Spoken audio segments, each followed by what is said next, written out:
You just heard directly from a Republican who was in the conference. No one is near 217. Are we talking about this a week from now today? Yes, I think that is quite possible. What has been so astonishing to me throughout this process is how Congressman Hadzenga is not the first person to say this. There have been multiple. Your rank and file, your typical loyal soldiers within the party have said time and again over the last several days, we don't know if anyone can get to 217.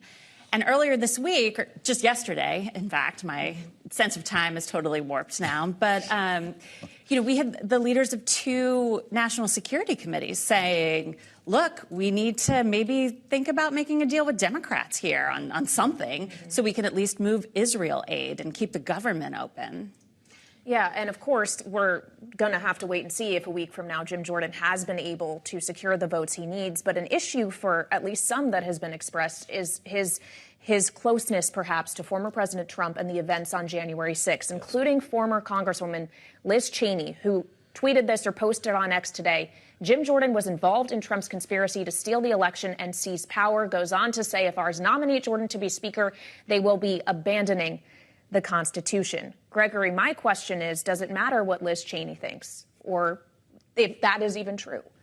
Well, remember Liz Cheney, after chairing the 9/11 committee, co-chairing it, and making this case to the American people, lost her seat in a primary in Wyoming, and has really sort of been, since then, I think it's fair to say, somewhat of a pariah even within the Republican Party.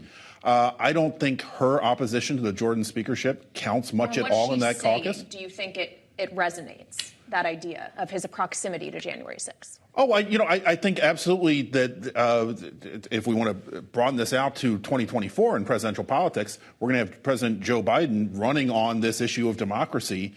And this is yet another way for Biden to create a contrast with House Republicans if they are led by Jim Jordan, a guy who denied that Biden even won the last election.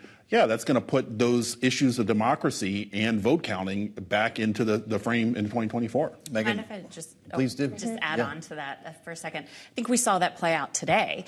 Just an hour before they took the ballot, Representative Austin Scott from rural Virginia, very not well known outside of Congress, and Kailey, you were outside of his office, and his next door neighbor in Longworth didn't even know that he was running. Came as a shock to all of us, and he still walked out with like 80 votes. 80 protest votes, right? 80 protest votes. Yeah. But what's notable about Austin Scott is he's extremely conservative, but he voted to certify the election on January 6th.